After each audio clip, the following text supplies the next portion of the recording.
Hello दोस्तों, आप सभी का इस वीडियो में स्वागत है। आज की इस वीडियो में हम लोग करने वाले हैं सर्कल यानी वृत्त के बारे में पूरा पढ़ेंगे, कंप्लीट पढ़ेंगे। चाहे वो क्लास 9th की बुक हो चाहे 10th की बुक हो, दोनों के जितने भी कॉन्सेप्ट हैं, जो इम्पोर्टेंट कॉन्सेप्ट नहीं, जितने भी कॉन्सेप्ट हैं सब पे एक एक क्वेश्चन, पहले उसके टॉपिक को क्लियर करेंगे, उसके बाद एक एक क्वेश्चन या दो दो क्वेश्चन, जितने भी इंपॉर्टेंट क्वेश्चन बन पाते हैं सबको यहाँ पे डिस्कस करेंगे। तो आज की क्लास में कॉन्सेप्ट बहुत ज़्यादा है, क्योंकि 9th और 10th दोनों कवर करना है। क्वेश्चन हो सकता है थोड़े से कम हो, लेकिन पूरी कोशिश करेंगे कि आपको एक भी क्वेश्चन में दिक्कत ना हो। ठीक है, तो चलिए शुरुआत करते हैं सर्कल की यानी वृत्त की। A to Z पढ़ेंगे, एकदम बेसिक से पढ़ेंगे। तो देखते हैं, देखो सर्कल, सर्कल की हिंदी क्या होती है? वृत्त। अगर कोई आपसे डेफिनेशन पूछे कि वृत्त की डेफिनेशन क्या होती है, तो आपको बताना है कलेक्शन ऑफ ऑल पॉइंट्स, यानी सभी बिंदुओं का कलेक्शन जो किसी निश्चित बिंदु से समान दूरी पर हो। ठीक है, ऐसे अनंत बिंदुओं के कलेक्शन को जो किसी बिंदु से समान दूरी पर हो, ठीक है, एक निश्चित दूरी पर हो, तो उन बिंदुओं के कलेक्शन को हम लोग वृत्त कहते हैं। ठीक है, जैसे हम अब डायरेक्ट आ जाते हैं इसके फिगर पे। कहाँ चले गए भैया? ये है सर्कल, हम इसी के बारे में पढ़ने वाले हैं। ठीक है, देखो सबसे पहली चीज, ये वृत्त है तो इसका एक केंद्र होगा कहीं। सपोज कर लो ये केंद्र है, इसको O से लिखा जाता है। जनरली O से लिखा जाता है, नहीं तो आप किसी भी से भी लिख सकते हैं, OMNO कुछ भी लिख दीजिए, कोई दिक्कत नहीं। ठीक है, ये सर्कल के अंदर का पार्ट है और सर्कल के बाहर का पार्ट है। इधर वाला सर्कल के बाहर का पार्ट है, ये जो इसके अंदर है वो सर्कल का अंदर है, इंटीरियर है। ठीक, जो इस पर रहेगा उसको बोलते हैं ऑन द सर्कल, यानी सर्कल पर। ठीक, ये सब तो आपको आता ही होगा।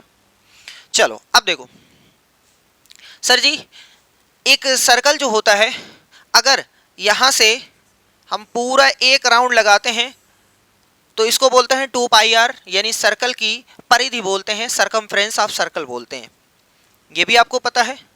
आगे देखते हैं ये कितना स्पेस, जैसे सर्कल में अगर एग्जांपल लेना चाहते हैं, जैसे सिक्का है आपका, जैसे चपाती है आपकी, जैसे कोई पेपर का ऐसे सर्कल है, वो कितना स्पेस घेरता है, कितनी जगह लेता है, तो उसको क्षेत्रफल बोलते हैं। जब हम लोग मेंसुरेशन पढ़ेंगे तो उसमें फिर से पढ़ेंगे कि क्षेत्रफल क्या होता है, परिमाप क्या होता है। ठीक है, चलो अब आगे देखते हैं। सर जी अगर ये सेंटर है तो सेंटर से, ध्यान से देखो, सेंटर से, अच्छा पहले अगर सपोज कर लो सर्कल पर एक बिंदु ये है और एक बिंदु ये है, एक का नाम A है, दूसरे का नाम B है, तो यहां से लेकर ये जो आप एक कर्व देख रहे हैं ना, इसको बोलते हैं चाप, यानी ये चीज जो होती है वो चाप होती है।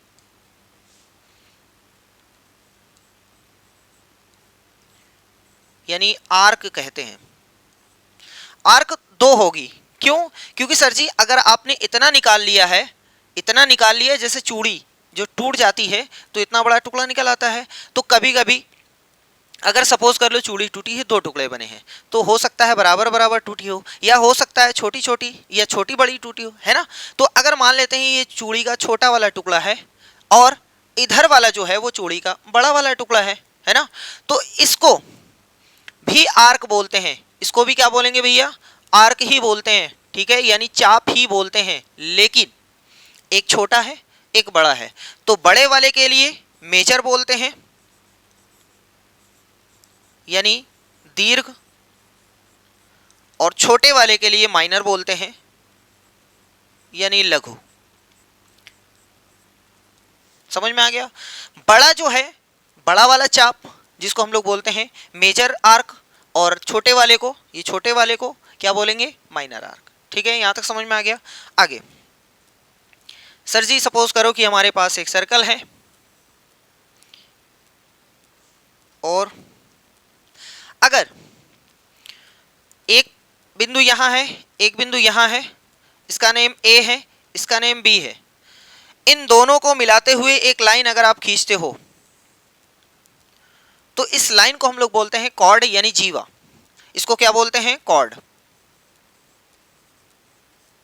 यानी जीवा बोलते हैं भैया। इतना समझ में आ गया? यानी सिंपल सा अगर आप कहना चाहते हो कि सर जी सर्कल पर कोई भी दो बिंदु को मिलाने वाली रेखा को हम लोग क्या बोलते हैं? जीवा। ठीक है, एक सर्कल में, एक वृत्त में अनेक जीवाएं हो सकती हैं, अनेक जीवाएं हो सकती हैं। ठीक है, चलो बहुत अच्छी बात है। अगला देखते हैं। जैसे ये सर्कल है, यहां पर सेंटर है, यहां से सेंटर से मान लो कि एक पॉइंट P है, ये सेंटर O है, O से अगर P तक मिलाओगे, या O से Q तक मिलाओगे, या O से R तक मिलाओगे, या O से इधर मिलाओगे, या O से इधर मिलाओगे, या इधर मिलाओगे, कहीं भी मिलाओगे, किसी भी सर्कल के केंद्र से किसी भी बिंदु की दूरी सर्कल पर होना चाहिए। लेकिन ठीक है, सर्कल के केंद्र से सर्कल पर किसी भी बिंदु की दूरी को हम लोग रेडियस बोलते हैं। जैसे अगर एग्जांपल के तौर पे आप देखना चाहते हो, जो साइकिल का चक्का होता है, वो चक्का एक सर्कल है, सर्कल के जो बीच में होता है, जो चक्के के बीच में होता है, जिसको आप लोग कहते हो सेंटर धुरा, वो सेंटर होता है। और त्रिज्या क्या होती है? सिंपल है, जो साइकिल की तीली होती है वो त्रिज्या होती है।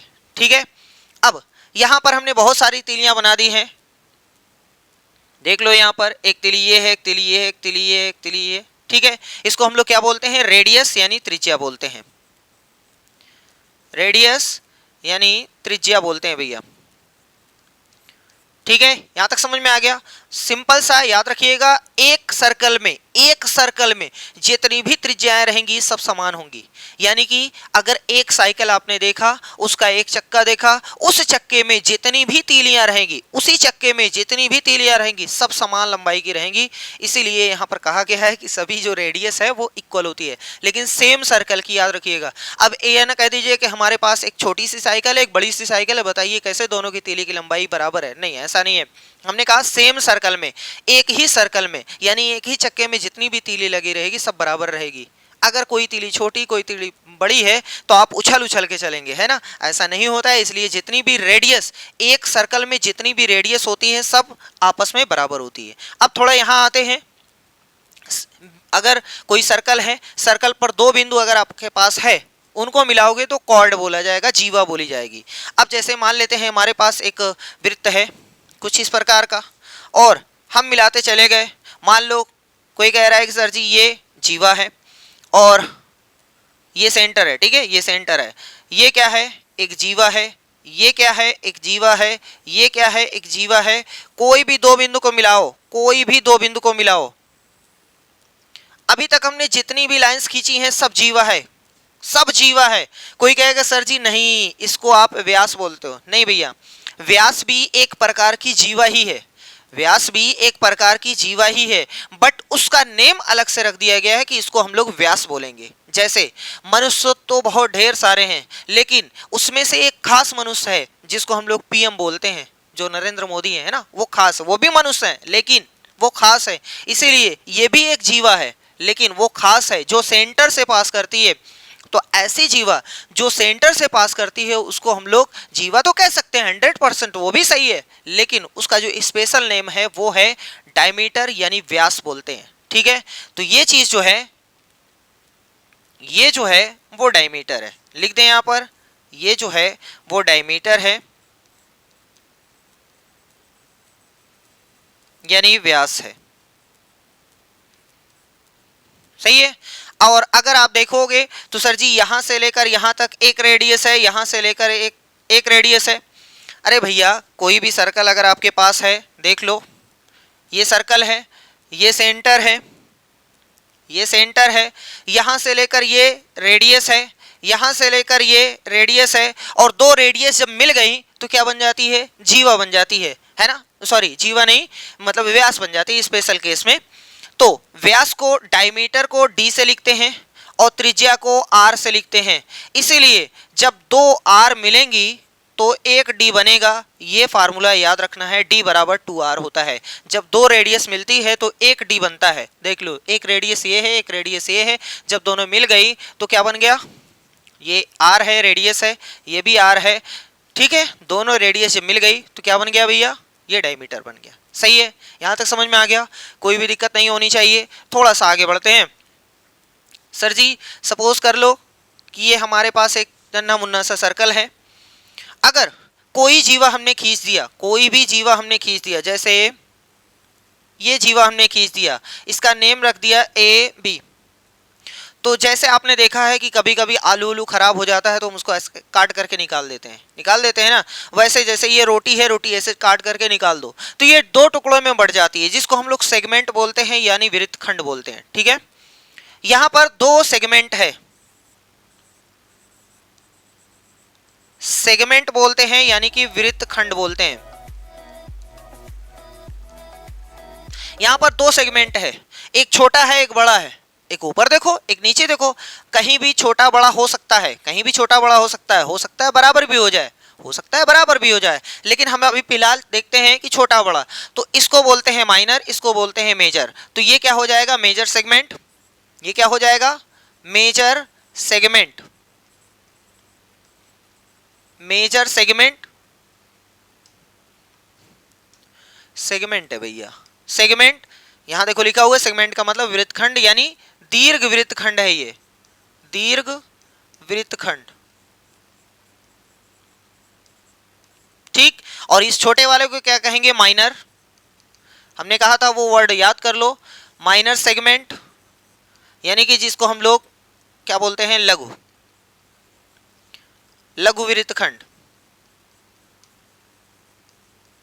ठीक, ये समझ में आ गया। जब कोई जीवा किसी वृत्त को काटती है तो उसको बोलते हैं सेगमेंट यानी वृत्तखंड बोलते हैं। कभी छोटा हो सकता है, कभी बड़ा हो सकता है, कभी कभी ऐसा भी हो सकता है कि अगर कोई स्पेशल जीवा जैसे जैसे ये है हमारे पास और यहाँ से एंटर है और ये जीवा ऐसे आकर के काट दी, तो ये एक्चुअल में जीवा ही है, भले व्यास बोला गया लेकिन जीवा ही है। तो जीवा सर्कल को दो बराबर भागों में मार दी, देखो आधा इधर गया आधा उधर गया, तो इसको हम लोग बोलते हैं सेमी सर्कल, हर एक को बोलते हैं सेमी सर्कल। सेमी ये क्या लिख दिए, सेमी सर्कल, क्या लिख रहे हैं भाई, सेमी सर्कल, इसको भी बोलेंगे सेमी सर्कल। ठीक, यानी अर्धवृत्त बोलते हैं। अगर आप वीडियो को कंप्लीट देखते हैं ना तो एक भी क्वेश्चन आपके एग्जाम में ऐसा पूछ ही नहीं सकता है जो इससे बाहर चला जाए, कोई भी क्वेश्चन नहीं बाहर जाएगा, गारंटी है इस बात की, देखिएगा आराम से। अर्धवृत्त इसको बोलते हैं। ठीक है, समझ में आ गया, इसको भी अर्धवृत्त, इसको भी अर्धवृत्त। लेकिन कभी कभी ऐसा होता है कि सर जी यहाँ पर एक ऐसे है और यहाँ पर सेंटर है, कभी कभी आपने देखा होगा कि जैसे रोटी, पिज्जा आपने देखा है, पिज्जा ऐसे नहीं करता है, पिज्जा ऐसे नहीं काट करके बांटा जाता, पिज्जा तो ऐसे काट करके बढ़ता है, ऐसे एक छोटा टुकड़ा है एक बड़ा टुकड़ा है, सही है ना। और अगर ये दोनों बराबर हो जाए तो सेमी सर्कल बोल देंगे, लेकिन इस टुकड़े को क्या बोलेंगे, वृत्तखंड बोलेंगे, नहीं, इसको बोलते हैं सेक्टर, इसको बोलते हैं सेक्टर, सेक्टर यानी त्रिज्य खंड, इसको क्या बोलते हैं, त्रिज्य खंड बोलते हैं। यानी जब त्रिज्या काटती है, जब त्रिज्या काटती है तो त्रिज्य खंड बोलते हैं, जब जीवा काटती है तो वृत्तखंड बोलते हैं, बस। ठीक, यहां पर देख लो, ये है मेजर, ये मेजर सेक्टर हो जाएगा और ये हो जाएगा माइनर सेक्टर, आप समझ जाइएगा फिर क्या लिखा हुआ है यहाँ पर। ठीक है, समझ में आ गया, कोई प्रॉब्लम तो नहीं है। अब थोड़ा सा प्रॉपर्टी में आते हैं, अभी तो बहुत, चलो पहली प्रॉपर्टी देखते हैं। सर जी अगर कोई आपके पास ऐसे वृत्त बना हुआ है, ध्यान से देखो, अगर ये सेंटर है, कोई जीवा है, जीवा का नेम सपोज कर लेते हैं ए बी है, और अगर ध्यान से सुनो, दो प्रॉपर्टी है, उल्टी सीधी दोनों प्रॉपर्टी आपको याद होनी चाहिए। पहली प्रॉपर्टी ये कहती है कि सर जी अगर कभी भी सेंटर से किसी जीवा पर लंब खींचा जाएगा, किसी जीवा पर लंब खींचा जाएगा, जीवा कैसे भी हो सकती है, यहाँ यहाँ यहाँ चाहे जहाँ हो सकती है, अरे भैया ये ऐसे हमने बना दिया, हो सकता है ऐसे रहे ऐसे रहे ऐसे रहे, कहीं भी हो सकती है, छोटी बड़ी कुछ भी हो सकती है, कुछ भी हो सकती है। अगर सेंटर से हम इस जीवा पर लंब खींचते हैं, लंब का मतलब 90 अंश का कोण बनाते हुए, 90 अंश का कोण बनाते हुए अगर आप खींचते हो कोई लाइन 90 अंश का, कंपलसरी है 90 अंश की होनी चाहिए, तो ये आपकी जो जीवा है ना दो बराबर भागों में बढ़ जाएगी, यानी समद्विभाजित हो जाएगी, आधा इधर आएगा और आधा इधर आ जाएगा। लेकिन कंपलसरी है कि 90 अंश का कोण होना चाहिए, अगर 90 नहीं है तो आधी आधी नहीं होगी। ठीक, ये पहली प्रॉपर्टी आपको याद होना चाहिए, अभी इसमें बहुत सारे एग्जाम्पल्स आएंगे, देखते हैं धीरे धीरे, ठीक है। तो ये समझ में आ गया, अगर सेंटर से किसी भी जीवा पर लंब खींचते हैं तो जो जीवा होती है वो आधी इधर हो जाती है। मतलब ये चचा जान किसका काम करते हैं, शोले वाले पिक्चर के वही जो आसारानी का काम करते हैं, आधे इधर कर देते हैं आधे उधर कर देते हैं, लेकिन शर्त यह है कि 90 अंश का कोण होना चाहिए। उल्टा सुनो, अगर कोई जीवा आधी आधी हो रही है और यहां से कोई रेखा खींची गई है, केंद्र से होकर के कोई भी अगर रेखा खींची जा रही है जो जीवा को आधी आधी कर दे रहा है, इसका मतलब 100% की वो लंबवत है, यानी 90 अंश का कोण बना रहा है। हमने उल्टा बोल दिया, दोनों आपको याद होना चाहिए, सीधा उल्टा दोनों। हमने ये कहा कि सीधा ये है कि सर जी अगर आप 90 अंश का कोण बनाते हो तो जीवा आधी आधी हो जाएगी, ठीक है। उल्टा अगर जीवा आधी आधी हो रही है तो इसका मतलब कोण 90 अंश का है, ठीक, दोनों याद होना चाहिए। आगे सर जी दूसरा, ये पहली प्रॉपर्टी थी, आपको टेंशन लेने की कोई ज़रूरत नहीं, हमने नोट कर दिया है, आप यहाँ से नोट कर, बस खाली आप इस पीडीएफ को डाउनलोड कीजिएगा टेलीग्राम चैनल से और वहाँ से इसको मेहनत से पढ़ लीजिएगा, मेहनत से पढ़ लीजिएगा, कुछ भी आपको लिखने उखने की ज़रूरत नहीं। चलो दूसरा देखते हैं, ये है हमारे पास सर्कल चचा, ठीक है, ध्यान से देखिएगा, ये सेंटर है। पहली शर्त ये है कि अगर आपके पास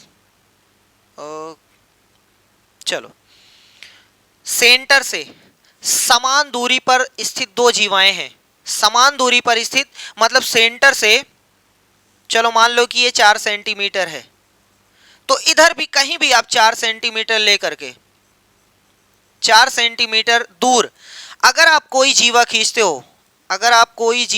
हो, तो उन दोनों जीवाओं की लंबाइयां बराबर होंगी, ठीक है। चलो मान लेते हैं ये ए बी है और ये सी डी है। शर्त ये है कि अगर समान दूरी है, 4 सेंटीमीटर दूर खींचते हो 4 सेंटीमीटर दूर खींचते हो तो 100% ये दोनों जीवाओं की लंबाइयां बराबर होंगी, ये याद कर लेना है, ठीक है। और उल्टा अगर दो जीवाओं की लंबाइयां, ये देखो सबसे पहली चीज, ये एक सर्कल की बात हो रही है, यानी सर्वांग सम सर्कल की बात हो रही है, यानी जितना बड़ा ये सर्कल है अगर इसके ही बराबर रेडियस का सर्कल बनाओगे तो बात वही होगी, ठीक है। अब ये नहीं कि हम इतना बड़ा सर्कल बना रहे हैं आप इतना बड़ा बना के देखो, कहोगे सर जी इसमें और इसमें कैसे फर्क है, नहीं, अगर एक सर्कल में देखोगे तब, या तो फिर अगर आपको देखना है तो सर्वांग सम सर्कल में देख लो, मतलब जितना बड़ा ये सर्कल है उतना बड़ा ये भी सर्कल होना चाहिए, ठीक। चलो फिलहाल एक सर्कल की बात हो रही है, याद रखिएगा, अगर एक सर्कल में दो जीवाएं हैं वो समान दूरी पर हैं, समान दूरी पर, केंद्र से समान दूरी पर हैं, तो उनकी लंबाइयां आपस में बराबर होगी, हमने सीधा बोला। उल्टा अगर दो बराबर जीवाएं हैं तो केंद्र से समान दूरी पर होंगी, ये शर्त है, ठीक। उल्टा सीधा पहले फिर से सुन लो, समान दूरी पर जीवाओं की लंबाइयां बराबर होती है, और अगर जीवाओं की लंबाइयां बराबर है तो ये दूरी क्या होगी, समान होगी। चलो तीसरा देखते हैं, और कुछ फिलहाल जितना याद आता रहेगा सब बताएंगे, छोड़ेंगे कुछ भी नहीं। चलो अगला देखते हैं, ये कहता है कि सर जी अगर कोई सर्कल है,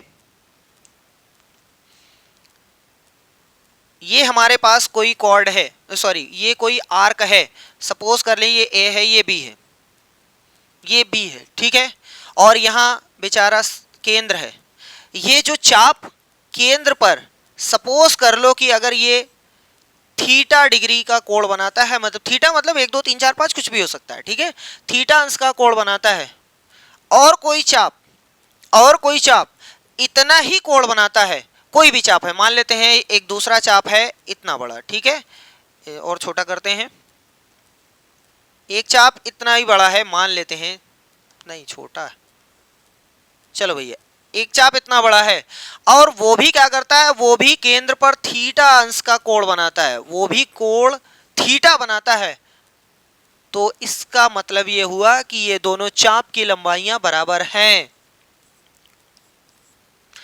ए बी जो चाप है वो सी डी चाप के बराबर होगा, ठीक है।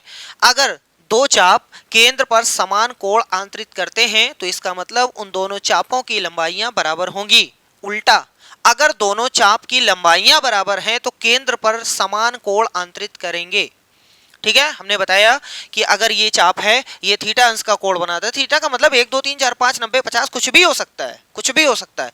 जितना कोण ये बना रहा है उतना कोण ये भी अगर बना रहा है तो इसका मतलब 100% चाप ए बी बराबर हो गया चाप ए बी। चाप को ऐसे लिखते हैं, ठीक है, चाप ए बी बराबर है चाप सी डी के 100%। ठीक, समझ में आया। उल्टा क्या है, उल्टा हमने ये बताया कि अगर दोनों चाप की लंबाइयां बराबर हैं तो इसका मतलब सेंटर पर जो एंगल बनेगा वो भी इक्वल रहेगा, यानी ये वाला कोण इस वाले कोण के बराबर होगा। ऐसा नहीं है कि हमेशा ऐसे ही फिगर मिलेगा, ऐसे भी हो सकता है। जैसे यहाँ सेंटर चचा है और ये वाला इधर है, सपोज कर लें कि ये ए है, ये बी है, ये वाला जो चाप है वो ए बी है, ठीक है, और कहीं यहाँ पर सी डी है। ठीक, ये कोण कुछ और बना रहा है, सपोज कर लो ये 30 अंश है और ये भी जितना बना रहा है वो भी 30 अंश है। इसका मतलब ये हुआ कि दोनों कोण बराबर है, तो यहाँ पर जो यहाँ पर कुछ और लिख दिए, ए बी चाप का मान पी क्यू चाप की लंबाई के बराबर होगा। ठीक है, ए बी पी क्यू की लंबाई के बराबर होगा। समझ में आ गया। उल्टा भी याद करना है, तीनों चीजों में आपको उल्टा याद होना चाहिए। चलो आगे बढ़ते हैं। अभी हम लोग साइक्लिक क्वाड्रिलेटरल भी देखेंगे, यानी चक्री चतुर्भुज भी देखेंगे, बहुत ही आसान। चलो कितना हो गया, 3। चौथा देखते हैं। सर जी सर्कल पहले लेके आओ। सर्कल ये फरमाता है, थोड़ा बड़ा तो नहीं हो गया, ओहो बड़ी तकलीफ है, हट जाओ, आ जाओ। देखो ध्यान से देखिएगा, बहुत आसान। मान लो ये सेंटर चचा है और ये एक चाप है, ये एक आर्क है, ये एक चाप है, ये एक चाप है जिसका नेम हमने रख दिया ए बी। ध्यान से सुनिएगा सर जी, ये अगर ये जो चाप है इस पूरे सरकमफ्रेंस पर यहां से लेकर यहां तक जितना भी एंगल बनाएगा वो सब इक्वल बनाएगा। कहने का मतलब क्या है, देखो ध्यान से, भले वर्ड पे ना जाओ लेकिन समझ जाओ मतलब क्या है। सर जी अगर मान लो कि ये जो है वो 30 अंश का कोण बनाता है या 40 अंश का कोण बनाता है, अगर यही कोण यहां बनाए तब भी 30 ही बनेगा, अगर यहां बनाए तब भी 30 बनेगा। वैसे ये सेंटर का कोई काम नहीं है फिलहाल, ठीक है, सेंटर का कोई काम नहीं है फिलहाल, ये समझो, ये भी 30 ही बनाएगा। अगर ये यहां से बने तब भी ये 30 बनेगा, अगर ये यहां से बने तब भी 30 बनेगा, अगर ये यहां से बने तब भी 30 बनेगा। ये याद रखना है, ठीक है, समझ में आ गया, कोई प्रॉब्लम। सभी कोण इक्वल होते हैं, जितना एक का मान रहेगा उतना सभी का मान रहेगा। अगला 5वें नंबर पे आ जाओ सर जी। 5वें नंबर ये कहता है, क्या कहता है, पहले त्रिभुज से बने, ओ सॉरी पहले ये तो बने। देखो ये मान लो कि ये सेंटर है और ये कोई कॉर्ड है, ओ सॉरी कॉर्ड नहीं है, ये आर्क है ए बी, यानी ये चाप है। देखो ध्यान से देखो, अभी आपने सीखा है कि यहां पर कोई कोण बनता है। सपोज कर लो ये कोण जो है, ये कोण जो है वो 25 अंश है, कुछ मान लो, ऐसे कुछ भी मान लो। कोई भी चाप से सॉरी यहाँ वृत्त पर जितने अंश का कोण बनाता है वही चाप केंद्र पर उसका दोगुना कोण बनाएगा। मतलब यहाँ 25 है तो यहाँ अगर आप निकालना चाहे तो यहाँ केंद्र पर तो ये डबल रहेगा, 25 का 50 रहेगा। समझ में आ रहा है, फिर से सुन लो, कोई भी चाप जितना सर्कल पर कोण बनाता है उसका दोगुना वृत्त के केंद्र पर बनाता है। अगर यहाँ 25 बना रहा है तो यहाँ 50 बनाएगा, अगर यहाँ 10 बना रहा है तो यहाँ 20 बनाएगा, 40 बना रहा है तो 80 बनाएगा, 90 बना रहा है तो 180 बनाएगा। ठीक है, जितना भी बना रहा है। समझ में आया, कोई प्रॉब्लम। उल्टा सुन लो, अगर यहाँ जितना बनाता है उसका आधा यहाँ बनाता है। अगर यहाँ 50 है तो यहाँ 25 आएगा, 40 है तो 20 आएगा, 30 है तो 15 आएगा, 60 है तो 30 आएगा, 100 है तो 50 आएगा। ठीक है, चलो अगर कोई कहे थे सर जी हमारे पास चाप के बारे में कुछ नहीं बोला है, हमारे पास ऐसे बोल दिया, तब कैसे करेंगे। सपोज कर लो ये ए है, ये केंद्र है ओ, सपोज कर लो ये ओ है, सर जी ये बना रहा है इस बार कोण, ये कोण बना रहा है 100 अंश। तो अगर आपसे ये वाला कोण पूछे तो आप कैसे बताएंगे। अरे भैया बात तो वही है, बात तो वही है, चाहे ये चांप बनाए कोड़ और चाहे ये जीवा चचा बनाए, तब भी बात तो वही है। कोड़ तो वही बना रही है, चांप ही तो कोड़ बनाते, भले जीवा आपको दिखाई दे रहा है लेकिन कोड़ तो चांप ही बना रहा है। इसका मतलब बात वही है, चाहे जीवा के बारे में बोलो चाहे चांप के बारे में बोलो, दोनों चीजें सेम है। ओहो ये क्या हो गया, इरेज करना है, लो हल्के हल्के कदमों से, बस ठीक है। समझ में आ गया, मतलब ये 100 है तो सर जी हम डायरेक्ट यहां लिख सकते हैं कि ये इसका आधा बनेगा 50। ठीक है, समझ में आ रहा है, एप्लीकेशन समझ में आ रहा है, कोई प्रॉब्लम तो नहीं है, बहुत अच्छी बात है। बाकी अब आते हैं साइक्लिक क्वाड्रिलेटरल पे, बाकी जो चीजें आएंगी हम सारी चीजें अंदर बता देंगे। अब आते हैं साइक्लिक क्वाड्रिलेटरल, साइक्लिक क्वाड्रिलेटरल, ये छोटा सा टॉपिक है, एक ही चीज आपको इसमें पढ़ना है। साइक्लिक क्वाड्रिलेटरल का मतलब होता है चक्रीय चतुर्भुज, चक्रीय चतुर्भुज, ये चतुर है भैया, चतुर्भुज। सर जी ये क्या होता है, देखो एक ऐसा क्वाड्रिलेटरल, एक ऐसा चतुर्भुज जो वृत्त के अंदर, वृत्त के अंदर बने और शर्त यह है कि उसके चारों शीर्ष वृत्त पर होने चाहिए, उसको बोलते हैं चक्रीय चतुर्भुज। कहने का मतलब यह है कि जैसे अगर हमारे पास ये है सर जी कोई वृत्त है, ठीक है, इसके अंदर हम चतुर्भुज बना रहे हैं, सपोज कर लो ये चतुर्भुज है, चार भुजाओं से बंद आकृति को चतुर्भुज बोलते हैं, तो ये चक्रीय चतुर्भुज नहीं कहलाएगा। क्यों नहीं कहलाएगा, क्योंकि इसके चारों शीर्ष इस पर लगने चाहिए, तो इसका मतलब ये चक्रीय चतुर्भुज नहीं है। क्या सर जी ये वाला चक्रीय चतुर्भुज है, नहीं सर जी ये भी नहीं है चक्रीय चतुर्भुज, ये वाला तो है, ये वाला तो है, ये वाला तो है, लेकिन ये भी होना चाहिए उसी पर, तो इसलिए इसको भी चक्रीय चतुर्भुज नहीं बोलते हैं। ठीक है, समझ में आ गया। अब चक्रीय चतुर्भुज उसे कहते हैं, चलो हम बना देते हैं, कोई भी चतुर्भुज अगर जिसके चारों शीर्ष, जिसके चारों शीर्ष, जिसके चारों शीर्ष किसी सर्कल पर लाई करने चाहिए, किसी वृत्त पर टच करने चाहिए, तो उसको बोलते हैं चक्रीय चतुर्भुज। तो ये हमने जो बनाया है ए बी सी डी एक चक्रीय चतुर्भुज है। समझ में आ गया चक्रीय चतुर्भुज, कोई प्रॉब्लम नहीं है सर जी, बहुत आसान। अब देखो इसकी एक प्रॉपर्टी होती है, प्रॉपर्टी ये होती है कि इसके सम्मुख कोणों का योगफल 180 अंश होता है, 100%। याद कर लीजिएगा, सम्मुख कोणों का योगफल 180 अंश होता है, किसी चक्रीय चतुर्भुज के सम्मुख कोणों का योगफल 180 अंश होता है। ये वाला कोण और ये वाला कोण, यानी कोण ए और कोण सी, कोण ए और कोण सी दोनों मिल करके 180 बनाएंगे, प्रॉपर्टी है। और वहीं पर बी वाला डी वाले के योगफल जो होगा, बी और डी का जो योगफल होगा वो 180 अंश होता है। ये दोनों प्रॉपर्टी आपको याद करनी है, ठीक है, बस यही चक्रीय चतुर्भुज, बाकी कुछ भी नहीं। समझ में आ गया, चलो अब आगे बढ़ते हैं। अच्छा कोई अगर आपसे पूछ ले कि सर जी एग्जाम्पल में, जैसे सपोज कर लो ये हमारे पास एक वो है सर्कल है और इसके अंदर कोई चक्रीय चतुर्भुज है, सपोज कर लें ये है चक्रीय चतुर्भुज पी क्यू आर एस, और कोई कह दे क्यू का मान 60 है या क्यू का मान 100 है, तो बताइए इसका मान कितना होगा। बहुत आसान है सर जी, इसका मान आपसे पूछा गया है, यानी x + 100 बराबर में 180, सम्मुख कोणों का योगफल 180 होता है, तो बस x का मान हो गया 180 - 100, यानी उत्तर हो गया 80। क्या सर जी ऐसे लगा करके करेंगे, भाड़ में जाए गोली मारो इसको, दोनों कोणों का योगफल 180 होता है, यानी 180 रुपये आपके पास है, एक ये लेके चला गया 100, तो बचा कितना 80, इसको दे दो खत्म। सही है, तो इस तरीके से इसका एप्लीकेशन है। आगे देखते हैं टेंजेंट क्या होता है, यानी क्या उसको बोलते हैं भैया स्पर्श रेखा। ठीक है, टेंजेंट ये क्या होता है, टेंजेंट एंड, उल्टा बना दिए जाने दो, टेंजेंट एंड सीकेंट, सीकेंट यानी टेंजेंट का मतलब क्या होता है भैया स्पर्श रेखा, स्पर्श रेखा, और सीकेंट का मतलब होता है प्रतिच्छेदी रेखा या छेदक रेखा, लिख लो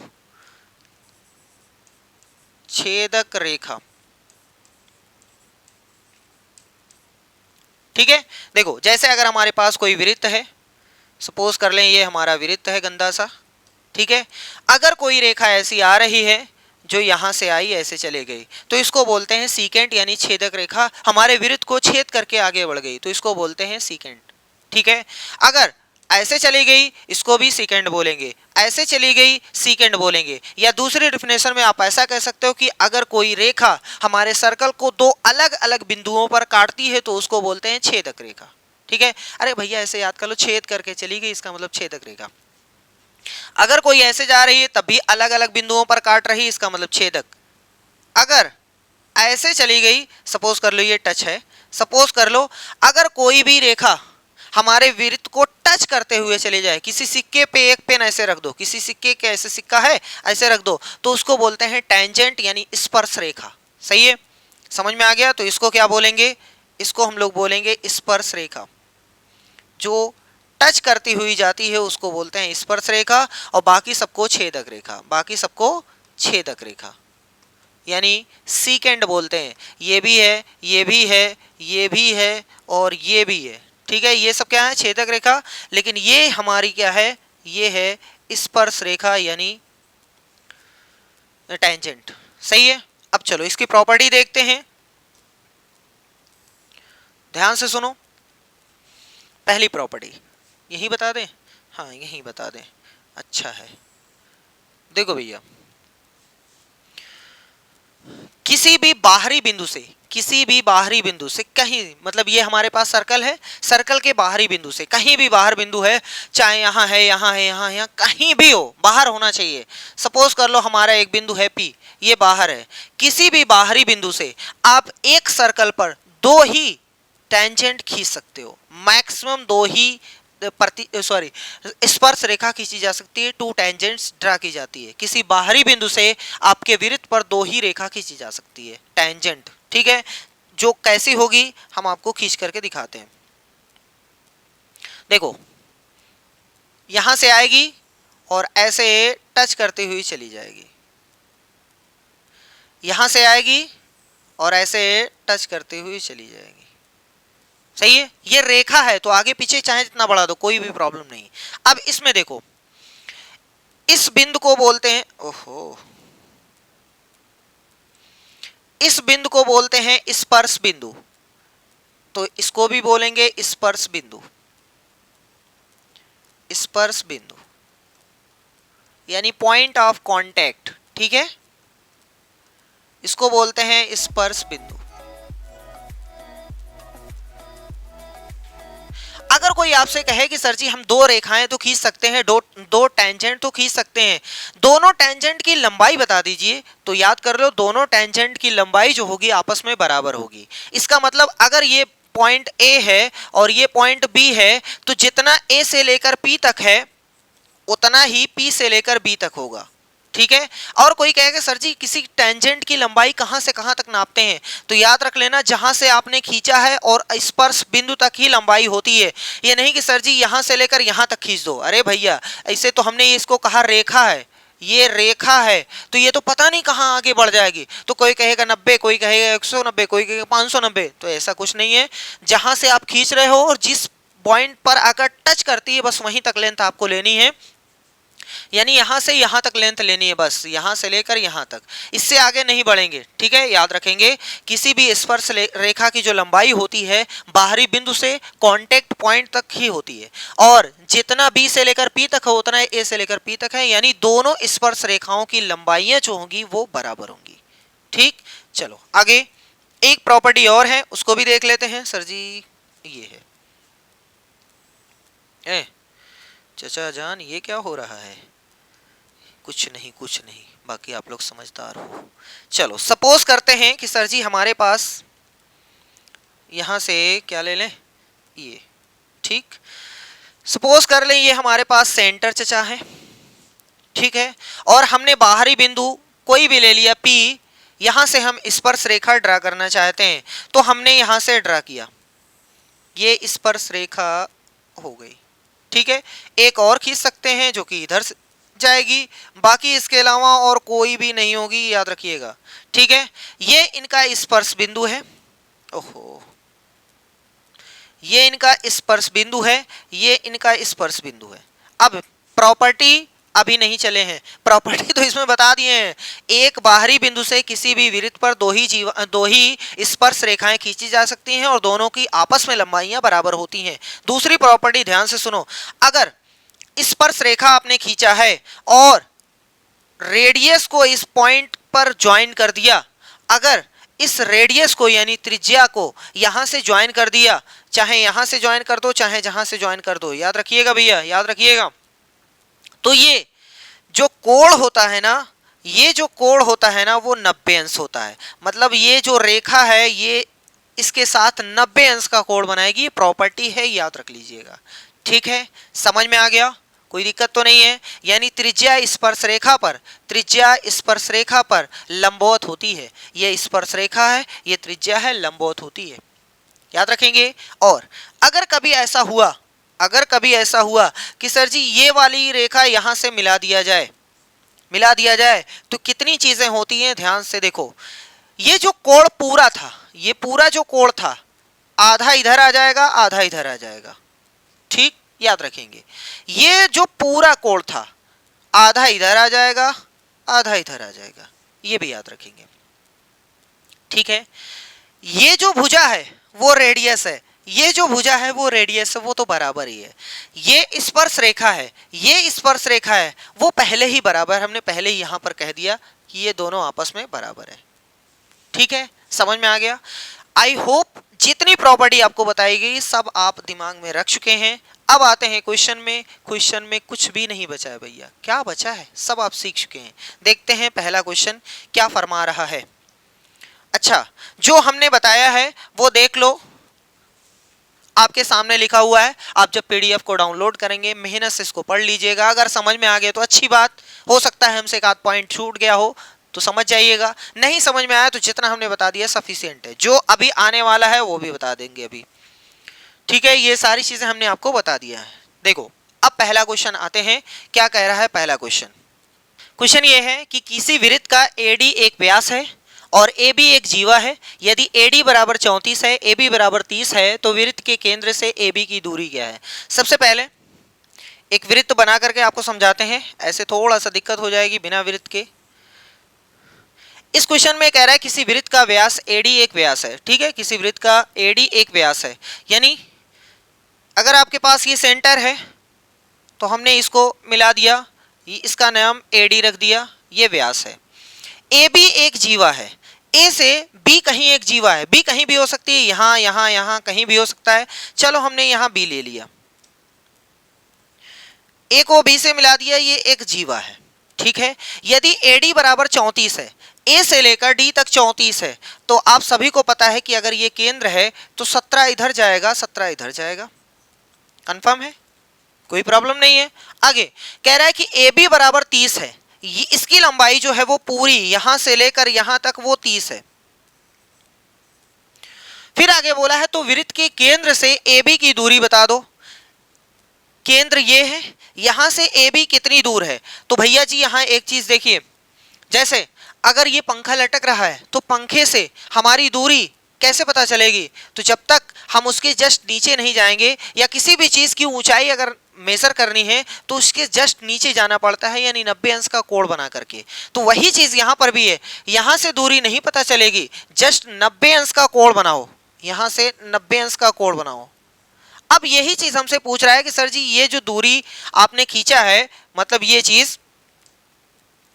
चीज आप बता दो ये कितनी है, ये चीज।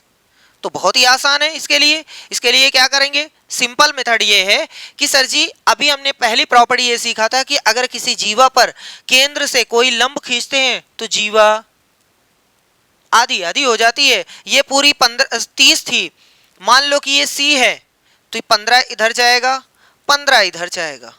सही है, या तो कंफर्म है, बहुत अच्छी बात है। सर जी अब हमसे ये पूछा गया है, निकाल लो यहां से। देखो जो चीज हम निकाल रहे हैं वो चीज देखो, ये O है, ये A है और ये C है। O से C तक आपसे पूछा गया है, O से A तक जो है वो 17 है और ये A से C तक वो 15 है, तो इसका मान 8 आ जाएगा। आप निकाल लीजिएगा, वैसे हम निकाल करके आपको दिखाते हैं। 17 का वर्ग बराबर होगा 15 का वर्ग प्लस x के वर्ग के, यही तो होता है भैया। पाइथागोरस चचा फार्मूला यही तो बताए हैं, क्योंकि ये कोण 90 अंश है, 90 इधर है तो 90 इधर भी तो बनेगा भैया। ठीक है, तो चलो लगाते हैं। 17 का होता है 289, 15 का होता है 225 प्लस एक्स स्क्वायर 289 माइनस में 225 बराबर में x का वर्ग, तो यहां से घटा दीजिएगा 64 आ जाएगा, बराबर में x का वर्ग, इस वर्ग को हटाइए तो भैया जी 64 का वर्गमूल कितना होता है, तो x बराबर 8 आ गया। तो x बराबर 8, यही आपसे पूछा था, कौन सा सही है, ऑप्शन डी वाला सही है। ठीक है, समझ में आ गया? कुछ टफ लग रहा है आपको? नहीं, प्रॉपर्टी अगर याद है तो एक भी क्वेश्चन नहीं छूटेगा सर्कल के, गारंटी है, बस प्रॉपर्टी आपको याद होना चाहिए। ठीक, चलो नेक्स्ट क्वेश्चन की ओर बढ़ते हैं। नेक्स्ट क्वेश्चन क्या कह रहा है, ए भैया बढ़ जाओ, काहे गुस्सा हो रहे हो। नेक्स्ट क्वेश्चन ये कह रहा है कि आकृति 10.3 में, यानी इस वाली आकृति में आपको देखना है, यदि OA बराबर 5 है, सबसे पहले पेन चेंज कर लें ताकि OA बराबर 5 है। देखो भैया ये OA 5 है, ठीक है, हमने यहां पर गोद दिया 5 है, AB 8 है, ये पूरी 8 है। अभी रुक जाओ, अभी लिख देंगे। कह रहा है कि OD जीवा AB पर लंब है। अब देखो OD जो रेखा है ना, जीवा AB पर लंब है, ये जो जीवा है इस पर ये लंब है, इसका मतलब ये 90 अंश का कोण बना रहा है। और आपको अगर 90 अंश का कोण मिल गया, इसका मतलब ये आसारानी का काम कर रहे हैं, आधा इधर आधा उधर कर रहे हैं। तो ए भी एक जीवा है, जीवा की लंबाई 8 है, तो आधा इधर चला गया, आधा इधर चला गया, सही है। अब आपसे पूछा गया तो सी डी बराबर कितना होगा, सी डी, ओहो बड़ी तकलीफ है, सी डी कैसे निकलेगा, सी डी का मान कैसे निकलेगा, बहुत आसान है, लेकिन थोड़ा सा दिमाग लगाना पड़ेगा। चलो देखते हैं सीडी का मान कैसे निकलेगा। क्या सर जी आप ओडी का मान जानते हैं, तो हम कहेंगे हाँ सर जी हम जानते हैं। आप लोग कहोगे सर जी ये कैसे, ओडी कैसे पता चलेगा। अरे भैया एक चक्वा में जितनी तीली होती है सब रेडियस होती है, तो रेडियस सभी एक ही होती है। अगर एक सर्कल में अगर एक उस पहिए में देखेंगे जितनी तीरी होती सब बराबर होती है, तो ये भी एक तीरी है, ये भी एक तीरी रहेगी, ये भी एक तीरी है। इसका मतलब ये हुआ कि सर जी ओ ए, ओहो क्यों ऐसा कर रहे हो, मान जाओ, ओ ए और साथ में कुछ बदल गई क्या पेन, ना भैया गुस्सा ना किया करो। हाँ चलो, ओ ए बराबर है ओडी के, क्योंकि दोनों त्रिज्याएं हैं, रेडियस है ना भैया, तो बराबर रहेगी। वैसे सब लिखना होना नहीं, बस आपको समझाने के लिए हम लिख दे रहे हैं, ये रेडियस है। इसका मतलब ओडी का मान जो है, ओडी का मान भी ओए के बराबर रहेगा, यानी 5 सेंटीमीटर रहेगा। हमसे पूछा गया है सीडी का मान बता दो, सीडी का मान पूछा है ना, सीडी का मान। तो क्या आप देख पा रहे हैं ओडी बराबर 5 है, और ओडी जो है दो टुकड़ों में डिवाइड है, ओ से सी तक, सी से डी तक, सही हमने लिखा है, ओ से सी तक, सी से डी तक। सर जी इसका मान आपको बताना है, लेकिन अगर इसका मान पता चल गया तो हम उधर भेज करके घटा देंगे, आंसर आ जाएगा। तो अब हमें मेन एम हो गया ओ से लेकर सी तक निकालना, ओ से लेकर सी तक निकालना।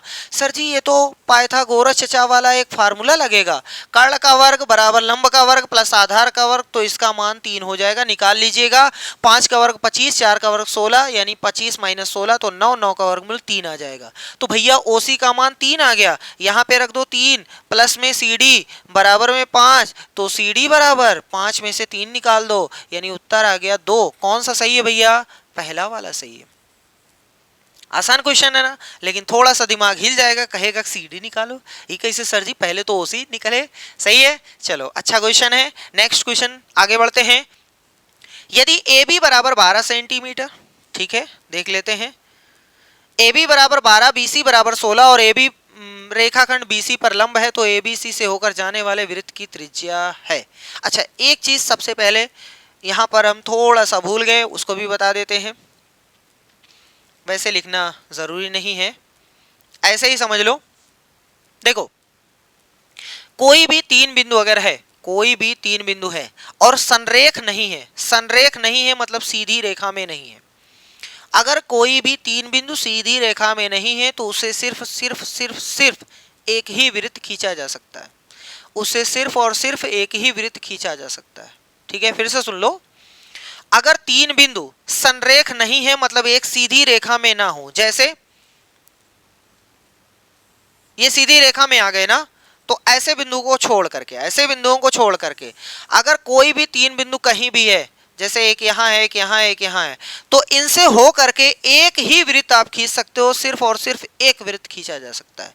अब किसी के मन में डाउट ये आ रहा होगा कि सर जी ये बताइए, अगर संरेख है तब, तो संरेख है तो कोई वृत्त नहीं खींच पाओगे। जैसे अगर एक यहाँ है, एक यहाँ है, एक यहाँ है, तो ये तीनों एक ही रेखा में ना संरेख, तो कभी भी कोई भी नहीं खींच पाएगा इनसे वृत्त, कोई भी नहीं खींच पाएगा जो तीनों को कवर करे, कभी हो ही नहीं सकता है। तो याद रखेंगे, अगर तीन बिंदु संरेख नहीं है तो उनसे एक वृत्त खींचा जा सकता है, केवल और केवल एक, और अगर तीन बिंदु संरेख है तो एक भी वृत्त नहीं खींच सकते। अब क्वेश्चन में आते हैं। क्वेश्चन ये है कि ए बी बराबर 12 सेंटीमीटर, बी सी बराबर 16 सेंटीमीटर। देखो हमारे पास एक रेखा है, सपोज कर लो ये ए बी है, 12 सेंटीमीटर, कह रहा है बी सी 16 सेंटीमीटर है, जो कि ए बी और बी सी लंबवत है, यानी बी से लेकर सी तक हमें चलना है, चाहे हम नीचे जा सकते हैं चाहे ऊपर जा सकते हैं। तो यहाँ सी हो गया और ये हो गया 16, ये बोला है लंबवत है। ठीक है, अब कह रहा है कि तो ए बी सी से होकर जाने वाले वृत्त की त्रिज्या है, मतलब एक ऐसा वृत्त बनाओ जो यहाँ से और यहाँ से होकर जाए, तो इसकी त्रिज्या बताना है। सबसे पहले ये रफ फिगर है, ये तो डायरेक्ट वैसे नहीं बनेगा, वैसे आपको डायरेक्ट करना है, लेकिन हम आपको समझा रहे हैं, इसलिए देखो हम पहले फिगर वृत्त का बनाते हैं ताकि अच्छी तरीके से आपको समझ में आ जाए। क्वेश्चन ये कह रहा है कि सर जी अगर हमारे पास यहाँ से चलते हैं, देखो सपोज कर लो ये है ए बी और ये है बी सी। ठीक है, ये ए बी है और ये है बी सी, ये 90 अंश है। तो याद रखिएगा, अगर यहां से आपने त्रिभुज बनाया है ना, तो 100% अगर ये 90 है तो ये जो रेखा रहेगी वो केंद्र से जाएगी, 100% केंद्र से जाएगी। क्योंकि हम एक छोटी सी प्रॉपर्टी और भूल गए, उसको भी बता देते हैं। यहां पर कहां बता दे भाई, जहां कोण वाला चल रहा था वहां आ जाओ, अच्छी बात है। 5, हाँ इसी पे आ जाओ। 5 के बाद छठी प्रॉपर्टी ये कहती है कि कोई भी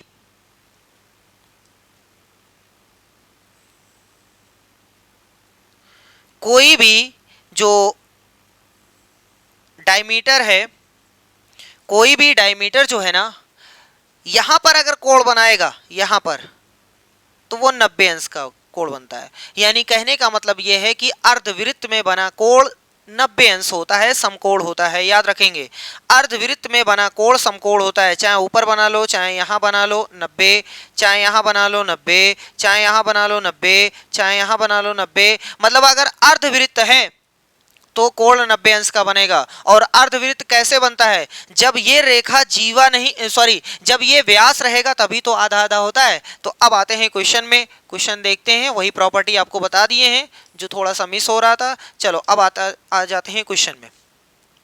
ये 90 अंश का कोण बन रहा है, इसका मतलब जब ये रेखा खींचोगे तो 90 अंश के हिसाब से ये डायमीटर बनेगी। चलो हम डायमीटर अब आपके सामने बना देते हैं। सर जी यहां से यहां तक ये AC जो है वो व्यास है, ये AC जो है व्यास है, लिख दें भैया। ओहो क्या हो रहा है आज।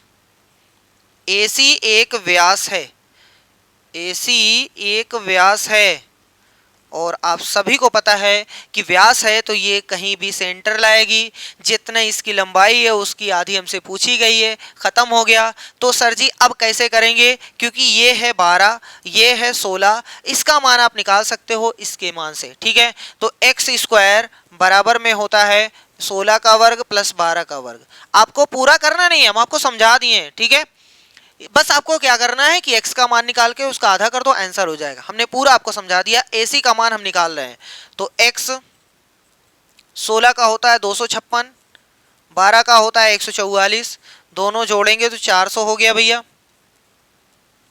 400 का वर्गमूल निकालेंगे तो 20 हो गया।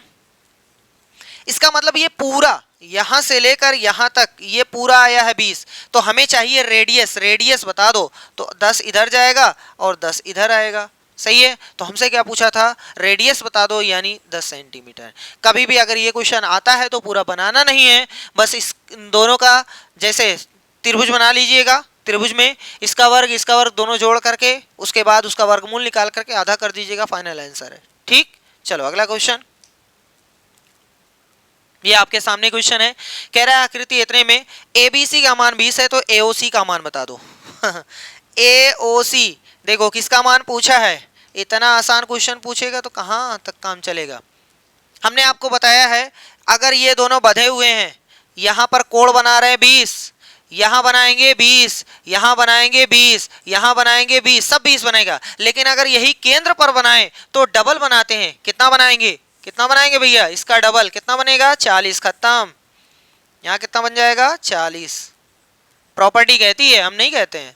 चलो ये खत्म हो गया, इतना ही आसान क्वेश्चन है, कहाँ से अलग से करवाएं है ना। इतना ही आसान क्वेश्चन आपसे पूछा भी जाएगा। ये क्वेश्चन है, कह रहा है कि एओबी वृत्त का एक व्यास है, ये व्यास है और आप सभी को पता है कि 90 हो जाएगा, तुरंत 90 हो जाएगा, क्योंकि अर्धवृत्त में बना कोण 90 अंश होता है, समकोण होता है। आगे AC बराबर BC है, यानी ये वाली भुजा इस वाली भुजा के बराबर है, तो CAB का मान बता दो। CAB, अरे भैया सबको पता है कि सर जी अगर किसी त्रिभुज में, त्रिभुज ABC में दो भुजाएं अगर बराबर हैं तो सम्मुख बना कोण बराबर होता है। इसके सामने ये बन रहा है, इसके सामने ये बन रहा है, तो ये दोनों आपस में बराबर रहेंगे। त्रिभुज में तीनों कोणों का योगफल 180 होता है। त्रिभुज ABC में देखो ध्यान से, तीनों कोणों का योगफल 180 होता है। 180 में से 90 ये चचा जान लेके चले गए तो बचा 90। 90 में से दो लोगों को देना है बराबर बराबर, कितना पड़ेगा 45 45 45 45, खत्म हो गया। आंसर कौन सा सही हो गया, डी वाला। बताओ कहीं टफ लग रहा है, इतना ही आसान क्वेश्चन। बस प्रॉपर्टी, बस प्रॉपर्टी, जितनी अच्छी प्रॉपर्टी आपको याद रहेगी उतना अच्छा क्वेश्चन होता रहेगा। कह रहा है कि ओ ए बी 40 है, ओ ए बी 40 है, ठीक है। ए सी बी बराबर है, ओहो ए सी बी पूछा है, ए सी बी, सर जी इसका मान पूछा है। अब उल्टा सोचो, इसका मान पूछा है तो अगर इसका मान पता चल जाए, अगर इसका मान पता चल जाए तो हम उसका आधा कर देंगे यहां। इसका मतलब मेन एम हो गया इसका मान निकालना। अगर इसका मान पता चल जाएगा उसका आधा यहां बनेगा, प्रॉपर्टी यही कहती है। तो इसका मान निकालने के लिए इस छोटे से त्रिभुज में आप देखो, इस छोटे से त्रिभुज में आप देखो दिखाई दे रहा है, इस त्रिभुज में दो भुजाएं आपस में बराबर हैं। कैसे सर जी आपको पता चला, क्योंकि भैया O से लेकर A तक रेडियस है, O से लेकर B तक रेडियस है, दोनों भुजाएं आपस में बराबर, इसका मतलब दोनों सम्मुख कोण भी बराबर होंगे। इसके सामने 40 बन रहा है तो इसके सामने भी कितना बनेगा 40। समझ में आ गया। अब कुछ लोग आंसर भी बता दिए होंगे, इतना आसानी है, 40 40 खत्म। इस त्रिभुज में 180 होना चाहिए था, 40 40 ये लेके चला गया, मतलब 80 खत्म हो गया। तो अब हमारे पास कितना बचा, सिर्फ 100 अंश बचा। हमने कहा था कि अगर ये निकल जाए तो ये हम तुरंत बता सकते हैं, ये 100 है तो उसका आधा यहां बनेगा 50, यानी ऑप्शन ए वाला सही है। समझ में आया, कोई प्रॉब्लम तो नहीं है, बहुत ही आसान क्वेश्चन है, बस थोड़ा सा दिमाग प्रॉपर्टी के साथ। नेक्स्ट कह रहा है कि यदि DAB 60 है, DAB कहाँ है भैया, DAB, ये पूरा कोण जो है वो 60 है, पूरा है भैया यहां से लेकर के, ठीक है, यहां से लेकर यहां तक, ठीक है। और ABD 50 है, ये ABD ये वाला पूरा 50 है, ये वाला इसके साथ नहीं भैया, इसके साथ 50 अंश है। तो कह रहा है ACB का मान बता दो। ACB कहां है, ACB, इसका मान आपसे पूछा गया। सर जी हम सभी को पता है कि एक ही वृत्तखंड में जितने भी कोण बनते हैं सब बराबर होते हैं। तो अगर ये कोण यहां बन रहा है और कोण यहां बन रहा है तो इसका मतलब दोनों बराबर होंगे, जितना ये उतना ये, चाहे ये बता दो चाहे ये बता दो, दोनों चीजें सेम है, सही है। चलो अब निकालते हैं, इसका मान जो है वो 60 है, इसका मान 50 है। अब थोड़ा ध्यान से देखो, सर जी ये त्रिभुज आपको दिखाई दे रहा है, ये त्रिभुज आपको दिखाई दे रहा है, ये जो त्रिभुज है इसमें दो कोण आपको पता है, कितना कितना है, एक 50 है एक 60 है, तो ये तीसरका वाला बता दो, 70 हो जाएगा। अरे भैया 180 में से 60 निकालो 120 बचा, 50 और निकाल दो 70 बचा, 70 इसका मान। जब 70 ये है तो एक ही वृत्तखंड के सभी कोण बराबर होते हैं, यानी उत्तर सी वाला सही हो गया। कहीं भी वक्त आपको लग रहा है, सब ओरल का क्वेश्चन है, सब ओरल का क्वेश्चन है। कोई भी क्वेश्चन आएगा तो आप धज्जियां उसकी उड़ा सकते हैं, कहीं भी एक भी क्वेश्चन बाहर नहीं जाएगा। आगे क्वेश्चन है, कह रहा है कि एबीसीडी एक ऐसा चक्रीय चतुर्भुज है। चक्रीय चतुर्भुज है, इसका मतलब हमारे पास एक वृत्त है, उस वृत्त के अंदर एक चतुर्भुज बना है, जिसको हम बना ही देते हैं। कुछ आगे बोला है, वृत्त का व्यास है। अच्छा, थोड़ा सा और पढ़ लेते हैं। चतुर्भुज है कि ए बी चतुर्भुज के परिगत वृत्त का एक व्यास है, ठीक है। यानी इसमें जो ए बी है ना, वो वृत्त का व्यास होना चाहिए। तो सबसे पहले हम सेंटर लेते हैं ओ, इसमें ए बी जो है ना वो वृत्त का व्यास है, तो यहां से ए बी जानी चाहिए। इसका नेम हम लिख देते हैं ए। ओहो, ये क्या हो गया, कभी ये कभी वो, ये ए है ये बी है। अब सी डी बच रहा है, ऊपर या नीचे कहीं भी ले सकते हो। चलो हम सी डी कहीं भी लिख देते हैं। चलो यहां से ये सी हो गया, ये सी हो गया, और यहीं से ये डी हो गया। अब चक्रीय चतुर्भुज तो मिलना भी चाहिए, तो चलो यहाँ हमने सी लिख दिया, यहाँ हमने डी लिख दिया। यही फिगर नीचे भी बना सकते थे आप, अगर आपकी मर्जी हो तो। ए बी चतुर्भुज के परिगत एक वृत्त का एक व्यास है तथा ए डी सी 140 है। A D C, oh sorry, A D C यानी ये वाला कोण जो है वो 140 है। सही है, यहां तक समझ में आ गया, बहुत अच्छी बात है। कह रहा है कि तब बी ए सी का मान बता दो। बी ए सी, सबसे पहली चीज बी ए सी ज्वाइन नहीं है, तो उसको हमें करना पड़ेगा ज्वाइन। तो सर जी पहले करो इसको ज्वाइन। कैसे ज्वाइन करें, कौन से कलर से करें, कौन से कलर से मिल जा भैया। तो चलो इसको हमने ज्वाइन कर दिया। अच्छा, ऐसे नहीं, ऐसा करते हैं, इस पे लेते हैं, थोड़ा सा डिजिटल में दिक्कत, यहाँ से करते हैं। इसका कलर भैया ये वाला लेते हैं। लो, अब तो खुश हो जाओ, मिल गए। ठीक, कौन सा पूछा है, बी ए सी का मान। बी ए सी यानी ये वाला कोण आपसे पूछा गया, ये वाले कोण का मान आपसे पूछा गया। बड़ी तकलीफ है सर जी, कैसे निकलेगा, कुछ भी नहीं है, कुछ भी नहीं है।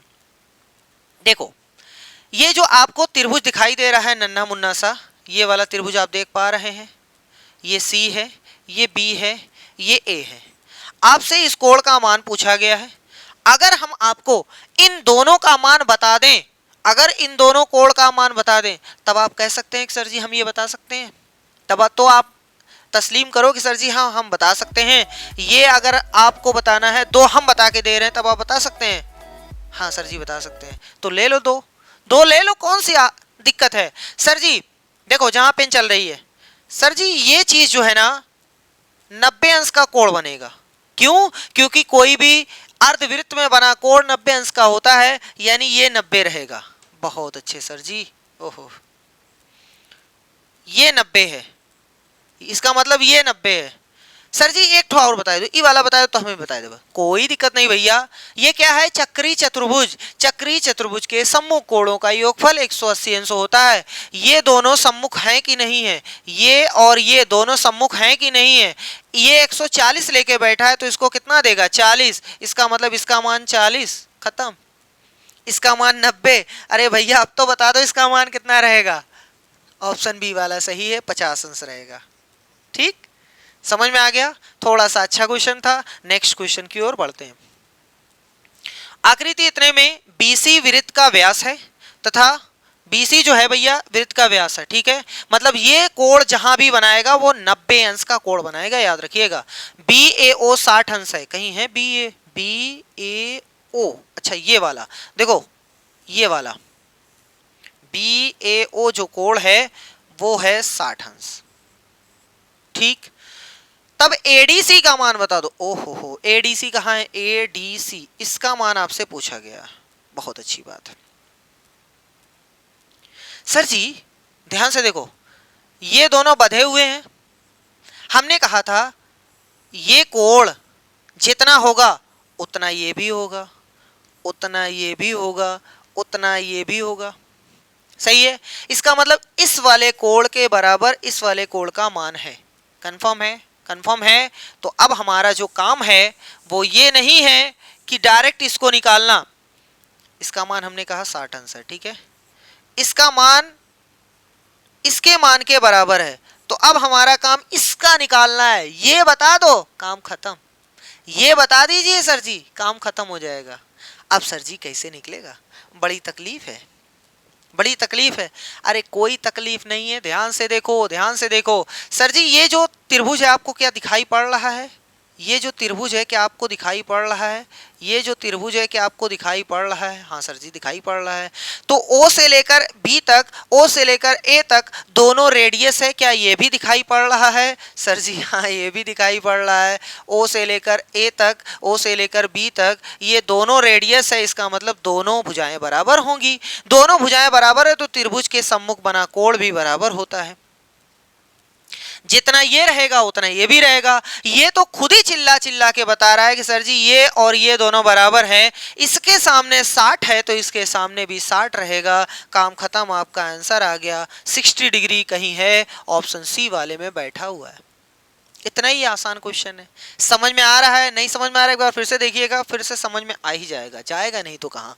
चलो क्वेश्चन कह रहा है कि ए ओ बी 90 अंश है, ठीक है, आपके सामने दिखाई दे रहा है। ए बी सी 30 अंश है, ए बी सी ये वाला कोण है भैया, छोटा वाला 30 अंश है। तो कह रहा है सी ए ओ का मान बता दो, सी ए ओ मतलब ये वाला हमसे पूछा गया है, ठीक है, कोई बात नहीं, कोई बात नहीं, आराम से देखो, आराम से। सर जी क्या आप ये कह सकते हो कि ये 90 है, हाँ सर जी, अगर यहां बन जाए तो उसका आधा बनेगा, अगर यहां बन जाए तो उसका आधा बनेगा, अगर यहां बन जाए तो उसका आधा बनेगा। इसका मतलब ये हुआ कि ये केंद्र पर बना रहा है 90, तो यहां बनाएगा 45, सही है, यहां बनाएगा 45, ये हमसे पूछा गया, ठीक है। अब सर जी और कोई दिमाग लगाइए, पहली बात और कोई दिमाग लगाइए तब भी तो काम चलेगा। सर जी ये सी ए ओ पूछा गया, सी ए ओ पूछा गया, ठीक है, कोई बात नहीं। अब ये 45 है, ये 30 है, हम इस पूरे का मान बता सकते हैं, इस पूरे का मान बता सकते हैं, इस पूरे का मान बता सकते हैं। हाँ सर जी हो गया, सॉल्व हो गया। इस पूरे का मान कैसे निकलेगा, क्योंकि ये जो है एक त्रिभुज नन्हा मुन्ना सा त्रिभुज बन रहा है, इस त्रिभुज के तीनों कोणों का योगफल 180 होना चाहिए। बेचारा 30 ये लेके चला गया, 150 बचा, 150 में से 45 ये लेके चला गया, तो इसका मान 105 अंश है, इसका मान 105 अंश है, पूरे का मान 105 है। लेकिन हमें सर जी ये चाहिए, हमें ये वाला नहीं चाहिए, तो ये वाला आप कहीं से घटाइए, ये वाला कहीं से घटाइए। अब ये कैसे पता चलेगा, बड़ी तकलीफ है, कोई भी तकलीफ नहीं है, ध्यान से देखो। क्या आपको ये नन्हा मुन्ना सा त्रिभुज दिखाई दे रहा है, नन्हा मुन्ना सा त्रिभुज दिखाई दे रहा है, हाँ सर जी दिखाई दे रहा है। अगर ये दिखाई दे रहा है तो ओ से लेकर बी तक, ओ से लेकर ए तक दोनों त्रिज्या है, मतलब ये भुजा इस भुजा के बराबर है, सही है। ये भुजा अगर इस भुजा के बराबर है तो इसका मतलब ये हुआ, इसका मतलब यह हुआ कि यहां जो बना हुआ कोण है और यहां जो पूरा बना हुआ कोण है, ये दोनों आपस में बराबर रहेगा, ये दोनों आपस में बराबर रहेगा। ओहो तब तो बहुत आसान था, यहाँ पर भी जाने की जरूरत नहीं थी, यहाँ पर भी जाने की जरूरत नहीं थी, ठीक है। फिलहाल ऐसे देख लो, उसके बाद डायरेक्ट देख लीजिएगा, ठीक है। चलो 90, इसका मतलब अब ये 90 लेके चला गया तो 45 45 इसको देगा, 45 इसका मान रहेगा, इसका मान भी 45 रहेगा। हमने कहा ये वाला बता दो, हम घटा देंगे 105 में से 45 तो आंसर आ जाएगा। तो 105 में से 45 घटा दीजिए, 105 में से 45 गया तो उत्तर आ गया 60, उत्तर आ गया 60, कहीं है भैया, ऑप्शन डी वाले में सही है। अगर आपको नहीं समझ में आया तो दूसरा तरीका देखिए। ओह गुस्सा नहीं, अरे भैया गुस्सा नहीं, लो हो गया रहा है, कोई बैठ गया है क्या इस बोर्ड पर, हाँ आ गए चाचा जान। देखो सर जी ये बताइए, क्या यहां पर ये वाला जो कोण है, नहीं चलो उससे बड़ा बन रहा है, इससे जाने दो, आंसर आ जाएगा 60, ठीक है। इससे बड़ा बन रहा है सॉल्यूशन, इसलिए जाने दो।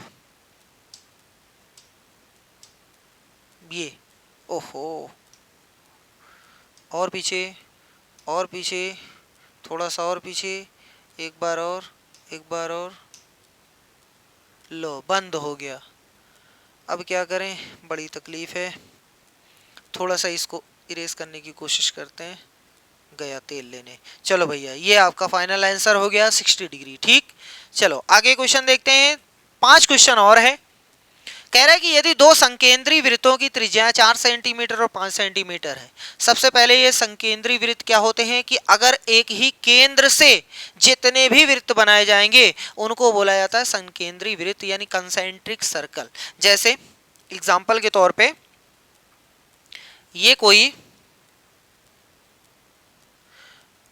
सेंटर है, यहां से ये बना दो, यहां से ये बना दो, यहां से ये बना दो, यहां से ये बना दो। उसी एक सेंटर से जितने भी सर्कल बनेंगे उनको बोलते हैं कंसेंट्रिक सर्कल। ठीक है, समझ में आ गया। तो ऐसे ही सर्कल की बात हो रही है, ऐसे ही सर्कल की बात हो रही है जिनकी त्रिज्याएं 4 और 5 हैं। चलो सपोज करते हैं कि हमारे पास दो हैं। बड़ी तकलीफ है। एक ये है और एक ये है। लग रहा है कंसेंट्रिक है। चलो जाने दो, अभी हम इसको खिसकाने की कोशिश करते हैं। खिसक जाओ भाई, खिसक जाओ, खिसक जाओ, खिसक जाओ।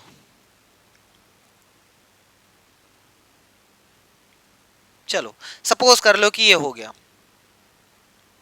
यहां पर सेंटर है, सेंटर एक का 4 है, एक की रेडियस 4 है और एक की रेडियस 5 है। ओह, गुस्सा? अच्छा, गुस्सा क्यों नहीं होगी, क्योंकि वो तो है ही नहीं। चलो, ये पूरी 5 है, इसकी लंबाई 5 है और इसकी लंबाई 4 है। सपोज कर लो ये O है, ये A है, ये B है। हम आपको बताते हैं O से लेकर A तक 4 है, O से लेकर B तक 5 है, A से लेकर B तक 1 है। अरे बड़की 5 है, इस 4 है तो 1 का तो बचा। तो कह रहा है कि तो एक वृत्त की प्रत्येक उस जीवा की लंबाई जो दूसरे वृत्त पर स्पर्श रेखा है निम्नलिखित में से होगी। कहने का मतलब ये है कि सर जी एक जीवा खींचो जो बड़े वाले में रहे और जो स्पर्श करे, इसकी लंबाई आप बताओ सर जी। इसकी लंबाई आपसे पूछा गया है। बहुत ही आसान है, आराम से समझिएगा। कोई कहे सर जी हम यहां से अगर निकालना चाहें तो भाई जी कहीं से निकालो, एक पर जीवा एक पर स्पर्श रेखा होनी चाहिए। ठीक है, चाहे जहां से निकालो कोई दिक्कत नहीं। चलो हम इसको इरेज करते हैं पहले, अब आपको फिर से समझाते हैं। देखो ये है सेंटर, आपसे पूछा गया है, सपोज कर लो ये ए है, ये बी। ए से बी तक की लंबाई आपसे पूछी गई है। सर जी आपको पता है कि ये वाली रेखा जो है ये छोटे वाले की रेडियस है, छोटे वाले की रेडियस है यानी 4 सेंटीमीटर। और अगर हम ये वाली रेखा खींच दें तो ये बड़े वाले की रेडियस है जो कि 5 सेंटीमीटर है। यहां तक आपको यकीन आ रहा है? हाँ सर जी। सर जी अगर आपको एक प्रॉपर्टी याद हो तो प्रति जो रेडियस होती है वो टेंजेंट पर लंबवत होती है, यानी 90 अंश का कोण बनाती है। इसका मतलब ये जो जीवा है आधी इधर गई है आधी इधर गई है। तो सर जी दुनिया जानती है कि यहाँ पर अगर P मान लेते हैं तो ये एक छोटा सा त्रिभुज बन रहा है OPA, जिसमें ये 5 है ये 4 है, तो इसको सभी निकाल सकते हैं 3।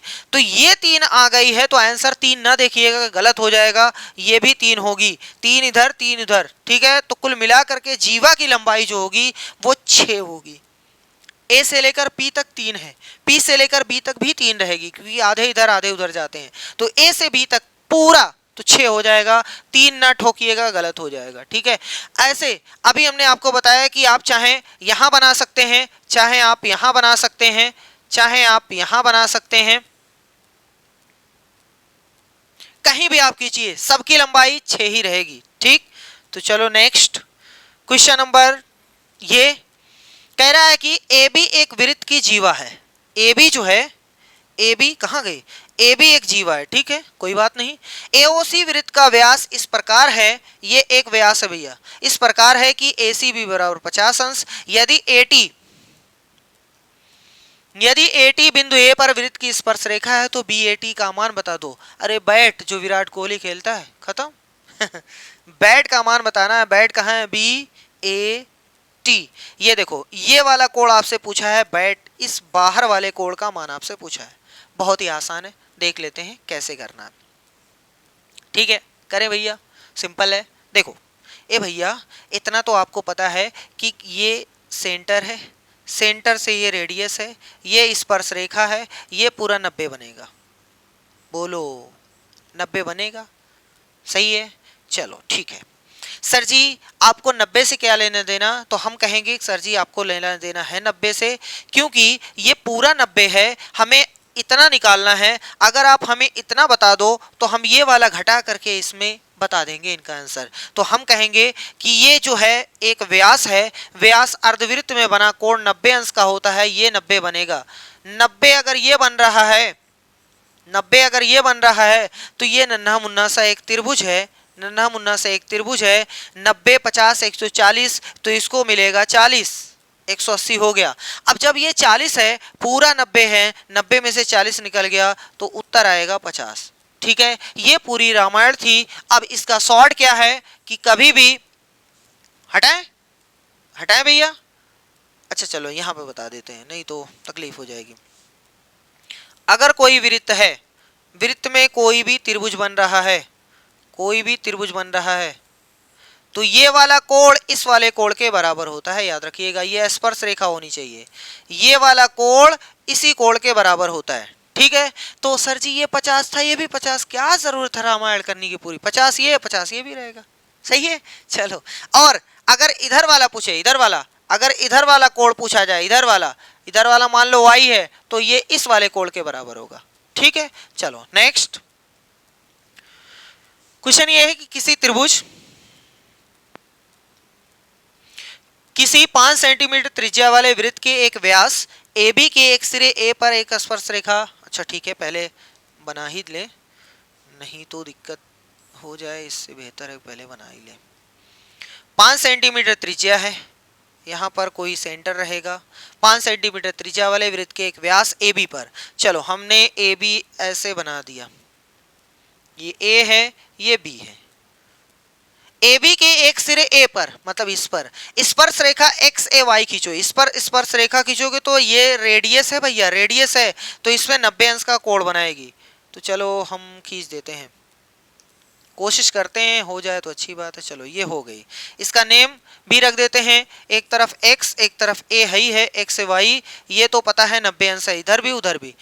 XY के समांतर तथा A से 8 सेंटीमीटर की दूरी पर, A से 8 सेंटीमीटर की दूरी पर और इसके समांतर, मतलब एक रेखा और खींचनी है 8 सेंटीमीटर, 5 सेंटीमीटर, ओहो 5, ये क्या हो रहा है, 5 ये है, यहां से लेकर यहां तक ये 5 है, 8 हमें चलना है तो कुछ यहां तक आएगी, आएगी ना भैया, तो उसी चीज को हम यहां खींच देते हैं, कोशिश करते हैं कि समांतर रहे।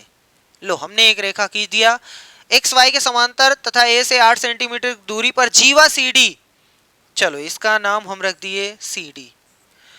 CD की लंबाई बता दो, ओहो बहुत आराम से देखिएगा, यहां से लेकर यहां तक की दूरी 8 है, क्वेश्चन ने कहा 8 सेंटीमीटर की दूरी पर होनी चाहिए। कोई कहेगा सर जी इससे 8 सेंटीमीटर दूरी बाहर भी जा सकती थी, लेकिन बाहर जाएगी तो जीवा कहां से बनेगी, उसके अंदर आना चाहिए ना। तो अब अगर ये पूरा 8 है, ये 5 है, तो ये कितना रहेगा, यहां से लेकर ये रहेगा 3 सेंटीमीटर, बोलो सही है। ठीक सर जी ये कितना रहेगा, 5 रहेगा, क्योंकि ये रेडियस है, ये कितना रहेगा, 5 रहेगा। आप एक ही रेडियस से काम चलाओ, चाहे ऊपर वाली चाहे नीचे वाले से। 5 ये है, 3 ये है, तो आप ये बताओ इसका मान कितना रहेगा, क्योंकि ये 90 अंश का कोण है तो इसका मान 4 रहेगा। अब ये ना कहिएगा 4 लगा दें, नहीं, यहां से लेकर यहां तक बताना है, तो आधा इधर होता है आधा इधर होता है, 4 इधर है तो 4 इधर होगा, तो टोटल रहेगा 8 सेंटीमीटर, ये वाला सही है।